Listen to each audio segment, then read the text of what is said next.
Kepalanya pertama tidak ditemukan otaknya. Yang ditemukan adalah ada semacam retak 6 di dalam kepala itu. Kemudian diraba-raba kepalanya itu, ternyata di bagian belakang ada benjolan sedikit bekas lem. Nah, lemnya dibuka, ternyata ada lubang. Kemudian penjelasannya terdapat tulang dada. Kemudian terdapat plastik ketika diangkat ada jaringan otak. Jadi otak itu ada di dada. Iya. Maka pelurunya itu 4. Satu dari belakang ke depan, tembus ke hidung. Satu dari sini 45 derajat. Oke. Kali tadi 60 ke hidung. Iya. Ini 45. Iya. Kemudian ini datar.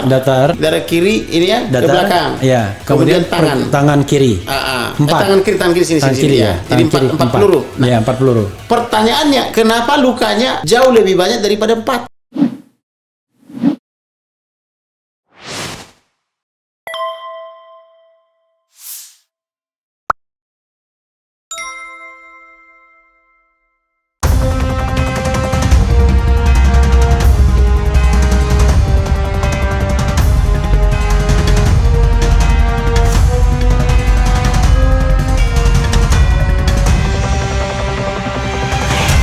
Ada berita yang baru saya bacakan dan menurut saya ini paling baru dan menggemparkan. Siap. Pernyataan dari pengacara yang bernama Kamarudin Simanjuntak yang mengatakan bahwa hasil otopsi kedua itu otak Brigadir J sudah tidak di tempatnya lagi. Tidak di kepala lagi. Sudah tidak di kepala dan ditemukan di badan. Dan yang paling tragisnya adalah diperkirakan dia ditembak dari belakang dan tembus ke hidung. Ke hidung, betul. Makanya hidungnya dijahit. Betul. Silakan berikan penjelasan termasuk Bang, apa yang ingin Abang jelaskan perkembangan terakhir setelah otopsi. Saya akan mendengarkan, paling saya nyela-nyela sedikit. Jadi perkembangan terakhir Prof ketika Tapi jawab dulu yang ini. Apa itu? Yang tadi kepala tadi. Benar. Jadi berdasarkan hasil otopsi yang kedua setelah jenazahnya digali, kita menempatkan 2 orang tenaga kesehatan, 1 dokter, 1 magister kesehatan untuk mewakili keluarga dan atau penasihat hukum, karena terus terjadi negosiasi-negosiasi yang awalnya penasihat hukum boleh menyaksikan penggalian dan otopsi, keluarga juga boleh menyaksikan, dan bahkan buat keluarga disediakan CCTV, terus bergeser pada akhirnya tidak boleh baik keluarga maupun penasihat hukum dengan alasan pelanggaran kode etik kedokteran.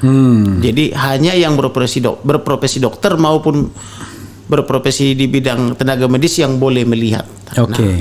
Maka di jam-jam terakhir diberikan kita tantangan, apabila ada keluarga atau orang yang bisa dipercaya atau pengamat, boleh, yang penting profesinya dokter atau di bidang kesehatan.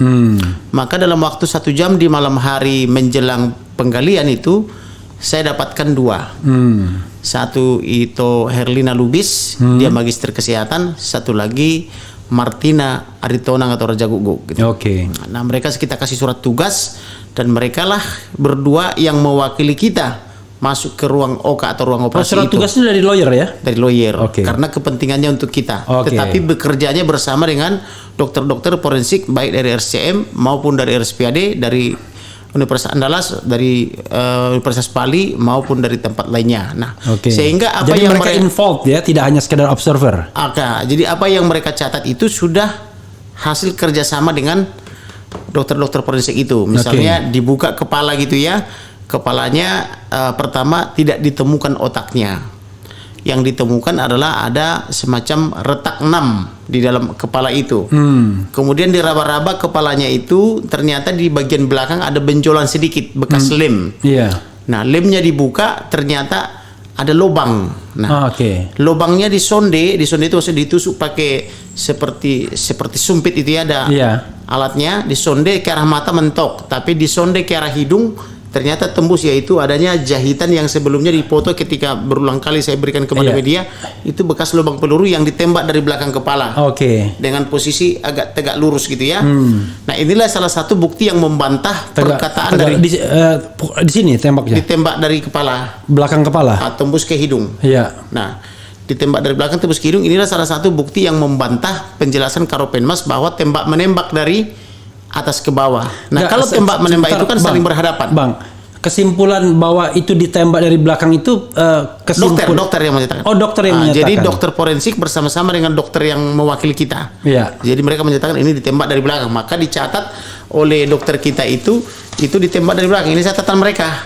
Oke. Catatan mereka di dalam ruang OK atau ruang operasi itu. Nah, kemudian setelah catatan itu selesai, malamnya itu langsung segera saya perintahkan buatkan dalam berita acara dan tuangkan dalam akte notaris. Jadi sudah dalam akte notaris ini. Untuk sebagai alat bukti. Jadi sudah notaril. Iya. Sekiranya ada apa-apa dengan saksi atau dokter-dokter ini yang dari pihak kita, ini sudah akte notaris. Oke. Per hasil kerja mereka itu. Oke. Karena ini kan harus kita antisipasi sangat luar biasa kan gitu. Nah, kemudian itulah tembakan pertama. Tapi ini sebuah pengakuan dari dokter yang mewakili keluarga atau penasihat hukum. Iya. Tapi konfirmasi dengan dokter yang bersama-sama mereka di dalam. Oke. Jadi bukan kesimpulan sendiri ya? Mereka bersama-sama dengan dokter yang di dalam itu. Jadi apa yang mereka sepakati di dalam situ itu dicatat. Oke. Termasuk ukurannya, termasuk kedalaman lubangnya, semua itu mereka catat dan mereka ukur dan dicatat oleh dokter yang mewakili kita maupun tenaga medis yang magister kesehatan itu. Iya. Jadi bukan karang-karangan daripada wakil kita itu, tapi kesepakatan mereka di ruang operasi kan begitu. Nah, setelah dibongkar lemnya itu, lem yang di belakang itu ternyata ada lubangnya itu disonde itu ditusuk itu tembus ke hidung. Jadi artinya tembakan itu tegak lurus dari belakang ke hidung. Makanya hidungnya itu waktu itu ada jahitan 2 yang selama ini saya persoalkan kan gitu. Jadi pelurunya keluar dari hidung, tembus. Dari hidung. Tembus. Menurut dokter itu ya. Oh ya, menurut dokter itu tembus. Saya gitu. Tembus keluar dari hidung. Nah, ini yang membantah bahwa dibilang menembak dari atas. Iya. Kalau dari atas harusnya masuk dari hidung tembus ke belakang kan gitu. Iya. Dan harusnya tidak datar. Iya. Harusnya kan miring kalau dari atas kan begini. Karena kalau menurut cerita kan Baradae-nya di atas. Di atas. Iya. Sedangkan si almarhum di bawah. Di bawah. Iya. Maka harusnya miring. Iya. Sudutnya itu bukan sudut datar kan gitu. Bukan begini, tapi begini mestinya. Tapi harusnya begini kan begitu. Minimal dia kan 45 kalau dari atas kan gitu. Tetapi ini bukan. Nah, ini hampir datar saja dan arahnya dari belakang. Nah, gitu. Kemudian otak sudah tidak di dalam, tetapi diperiksa ada 6 retakan akibat daripada dugaan peluru yang dari belakang itu. Di dalam. Nah, kemudian masuklah kepada arah bawah. Dari bawah tulang rahang ini ada tembakan lurus ke sini. Ke bibir, makanya ada sobekan di bibir. Nah, jadi tembakannya dari arah leher. Ini pelurunya itu kaliber berapa ya? Kecil ya? Berarti? Saya tidak tahu, tapi di ukuran apanya itu, ukuran sobekan daripada peluru itu ada. Baik ukuran sobekan daripada leher sini maupun sobekan di dalam bibir sini ada. Dan yang berakibat giginya berantakan. Iya. Dan gitu. Itu dari jarak dekat juga berarti? Ya, kalau dari bawah leher ya tentu dekat. Berarti kan ada kemungkinan pistolnya itu menempel di sini. I see. Kecuali kalau tembakannya misalnya dari atas, dari bibir ke leher, maka bisa dekat bisa jauh. Nah, tetapi kalau dia tembakannya misalnya dari bibir ke leher, maka harusnya ada serpihan atau jatuh ke dada. Karena kan lurus ke leher kan gitu kan, harusnya jatuhnya ke sini. Tetapi ini tidak dari leher ke tidak ditemukan. Tidak ditemukan. Jadi kan kalau dia lurus ke leher begini kan harusnya di sini ada kerusakan kan gitu. Ada tembusan dong. Pelurunya nembus ke sini kan gitu. Nah, jadi menurut dokter itu tuh dari leher ke sini, tapi itu baru kesimpulan mereka sementara. Jadi sudah 2 peluru ya? 2 peluru. Kemudian ada lagi tembakan ketiga. Itu dada. Juga lurus. Dada kanan kiri. Saya baca dulu ya supaya nggak salah ya. Karena ini kebetulan saya baru dapatkan ini. Sekarang saya minta dinotariskan dulu. Setelah dinotariskan saya dapat di dada itu pada dada kanan 2 cm di bawah puncak bahu luka jahit campur lem, ada 3 jahitan simpul benang berwarna hitam, bentuk tidak beraturan tapi dan tidak rata, ukuran 1 cm kali 0,5 cm. Kemudian terdapat luka autopsi sepanjang dada dan perut. Kemudian penjelasan autopsi, dokter menjelaskan dada kanan tidak simetris antara kanan dan kiri dan di dada kanan tidak ada luka. Kemudian dada kiri terdapat luka tembak masuk dan ada luka lubang. Jadi dada kiri. Dada kiri. Ya? Nah, di dada kiri di sini. Kiri itu jantung ya? Iya. Gitu. Penjelasan otopsi adalah dokter menjelaskan di dada kanan tidak simetris, tidak simetris ini antara kanan dan kiri, dan di dada kanan tidak ada luka. Namun penjelasan berikutnya, dada kiri terdapat luka tembak masuk dan ada luka lubang. Nah, kemudian dilakukanlah autopsi luka buka dada gitu ya. Kemudian penjelasannya terdapat tulang dada, kemudian terdapat plastik ketika diangkat ada jaringan otak. Jadi otak itu ada di dada. Nah, apakah ini standarnya forensik? Saya nggak paham. Otak harusnya di kepala, ditaruh di dada. Kemudian lidah, paru, dan jantung menjadi satu bagian. Oke, pokoknya yang intinya tadi otaknya nggak ada, tapi ada di dada otaknya. Ada di dada. Kemudian ada luka di paru kiri pada permukaan berwarna ungu pucat kehitaman. Ada luka sayatan menunjuk bekas operasi. Kemudian pada pemijatan paru kiri tidak keluar apa-apa. Kemudian paru kanan warna ungu pucat plus coklat kenyal, pada pemijatan tidak ada keluar apa-apa, kan begitu ya. Kemudian jantung, dokter memastikan pembuluh nadi jantung tidak tersumbat, warnanya coklat homogen. Itu penjelasan tentang dada.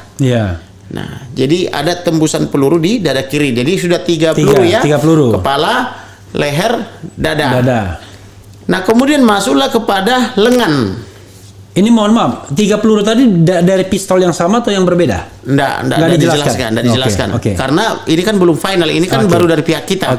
Kalau mereka kan mengatakan bisa kurang lebih sampai berapa minggu ke depan? 4 sampai 8 minggu. 4 sampai 8 minggu. Ini kan baru kesimpulan catatan sementara.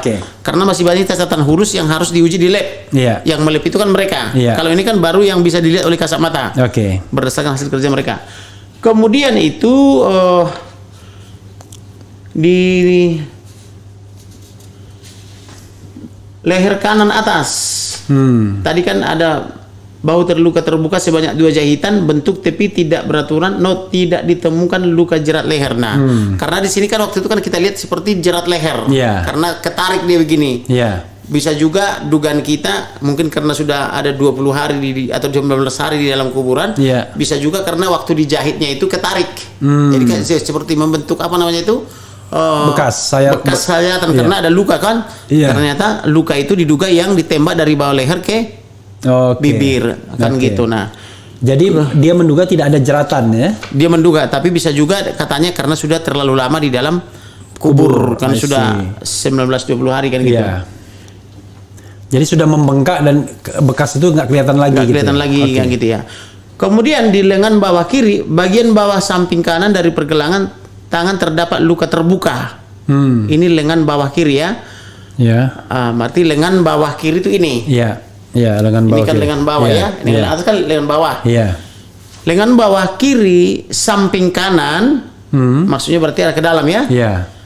Dari pergelangan tangan terdapat luka terbuka berbentuk lubang dikelilingi lem lecet ukuran 0,5 cm dalam kurung tembak masuk. Oke, di sini berarti ya, di pergelangan tangan, di ini pergelangan. Betul. Tembus sedalam 6 cm. Pergelangan kiri dalam luka terbuka tapi tidak rata, pergelangan patah tulang. Ini ada patah tulang ini. Jadi tulang yang ini patah. Ini kan ada 2 tulang ini kan. Dia patah dia. Tulang radius ujung dalam tutup kurung dengan sudut 45 derajat untuk tangan ini. Nah, kemudian kelingking kiri maksudnya ini. Sini sebelah kiri ya. Kelingking kiri, ruas ujung kanan ujung luka terbuka tapi tidak rata. Saya ulangi ya, ruas ujung kanan ujung luka terbuka tapi tidak rata. Tulang kelingking patah ukuran 2 kali 0,7 cm dalam kurung patah tulang terbuka pada ruas jari kelingking. Ini kelingking nih. Patah dia ini kan gitu ya. Patah tulang ya. Siapa yang mematahkan itu? Karena pelurunya kan bukan ke sini tadi kan ke sini ya. Pelurunya pergelangan bukan kelingking. Tapi yang patah kelingking. Nah, ini apa penyebabnya ini kan harus dicari tahu. Inilah tugas ahli forensik Indra Jakarta itu. Maupun dari SPAD maupun dari SCM. Nah, siapa yang mematahkan jari kelingking ini kan gitu, karena ini kan tidak kena tembak. Yang kena tembak kan lengan bawah kiri kan begitu. Nah, Kemudian jari manis terdapat luka terbuka antara sisi bawah dan atas. Jari manis kiri. Jari manis kiri ini. Iya, ada ini luka, yang saya tunjukkan dulu foto-fotonya somplak itu kan, yang seperti kuku tercabut itu kan gitu. Nah, kemudian pergelangan tangan kiri sejajar dengan ibu jari terdapat luka memar. Pergelangan tangan kiri ini kan pergelangan ya. Iya. Sejajar dengan ibu jari. Nah, berarti ini nih tulang yang ini yang atas ini ya. Iya. Terdapat luka memar. Jaringan di bawah kuku, jari manis dan kelingking terdapat resapan darah. Maksudnya dia berdarah dia. Iya. Nah, makanya ketika dibuka hari Minggu tanggal 10 oleh wanita-wanita pemberani kan masih bercucuran darahnya. Oke. Nah, kemudian yang ketika mereka meminta izin memasukkan formalin, polisinya keluar sebentar, kan gitu. Di situ kan masih bercucuran darahnya. Kemudian belakang telinga dan rambut terdapat jahitan hasil otopsi postmortem pertama. Nah, itu yang sobek kurang lebih 1 jengkal itu. Menurut mereka itu adalah hasil postmortem yang pertama, atau hasil otopsi yang pertama, kan begitu ya. Kemudian belakang rambut kepala bawah sisi kiri, terdapat luka berbentuk lubang lem lecet gitu ya. Jadi ada lem lecet gitu. Ini ada lubang tapi dilem gitu ya. Melingkari lubang. Jadi lubangnya itu dilem. Kemudian dalam kurung tembak masuk tembus sudut 60 derajat kanan bawah ke kiri. Kanan ke kiri. Kanan berarti ini kan? Kanan ke kiri. Hidung. Itu ya. Gini ya dia ngambilnya. Jadi dia nggak lurus begitu tapi gini. Betul. Kemudian punggung kanan terdapat luka terbuka. Pipi rata yang telah dirawat setelah dibuka. Diduga postmortem pertama untuk melihat ada peluru atau tidak. Di punggungnya. Kemudian anus dan alat vital kelamin tidak ada tanda-tanda kekerasan. Nah, kemudian tungkai bawah kiri sisi luar di atas mata kaki terdapat luka terbuka tepi rata. Dasar tulang berwarna putih. Catatannya mereka belum mengerti dengan apa. Jadi dia bikin note dikonfirmasi untuk di PA kembali. Penelitian kembali di Jakarta sana kan gitu. Nah, tapi sampelnya sudah diambil. Nah, kemudian lipatan paha dalam kiri berwarna lebam kehitaman yang terdapat resapan darah. Note atau catatan dikonfirmasi untuk di PA kembali. Jadi di lipatan kaki itu ada resapan darah. Seperti juga di jari kelingking. Nah, pertanyaannya siapa yang membuat ini ada resapan darah? Karena ini kan jauh dari peluru nih, karena ini kan di kaki kiri nih kan. Apakah karena benturan, apakah karena benda tajam kan kita belum tahu karena ini masih diteliti lagi. Nah, kemudian tungkai bawah kiri tadi sudah ya. Tungkai bawah kiri sisi luar di atas mata kaki terdapat luka terbuka tepi rata, dasar tulang berwarna putih tadi sudah itu ya. Kemudian masuk lagi sampel perut kanan atas untuk di-PA kembali. Jadi ada sampel dari perut kanan diambil untuk diteliti. Untuk mencari tahu sebab-sebab mengapa ini perutnya ini waktu itu kan dipoto kan ada semacam kebiru-biruan. Jadi ini kan permintaan saya kepada memar gitu ya, kepada dokter supaya diambil sampelnya kan gitu. Nah, kemudian autopsi dalam. Pada saat organ dibuka terdapat plastik bening untuk menghindari cairan formalin keluar.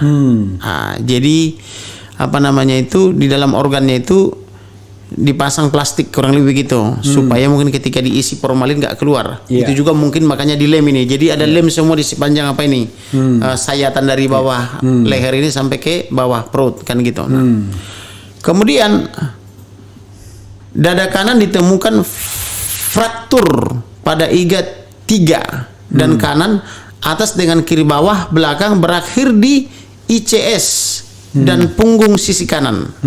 Nah, kemudian belakang kepala terdapat luka tembak masuk.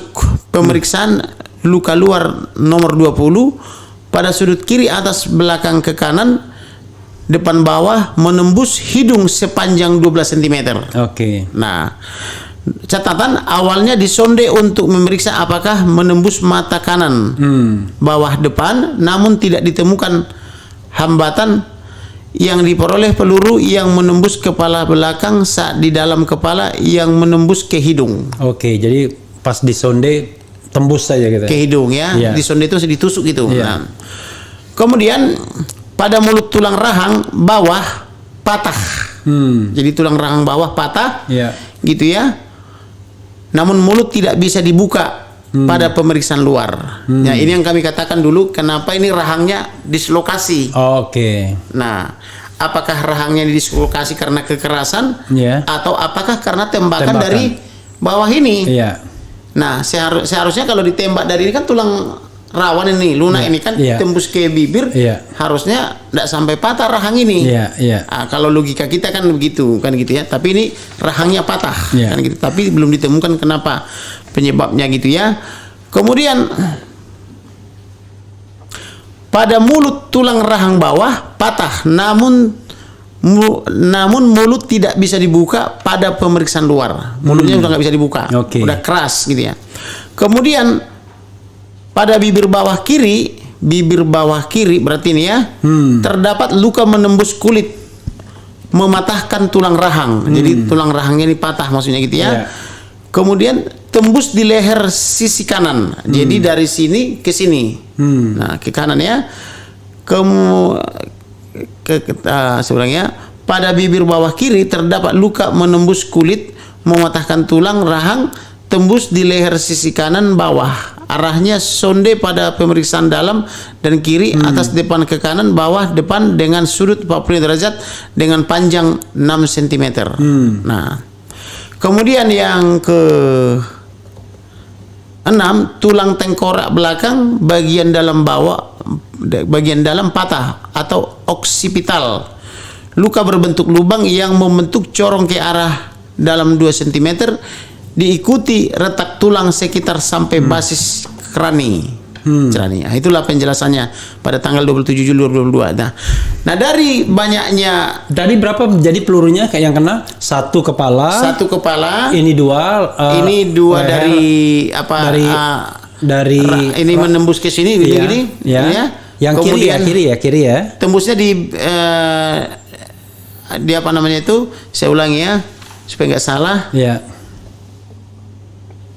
Rahang kanan atau rahang kiri? Pada bibir bawah kiri. Ini kan bibir bawah kiri. Ya, berarti dari sini. Terdapat luka menembus kulit, mematahkan tulang rahang, tembus di leher sisi kanan ini. Jadi kan begini.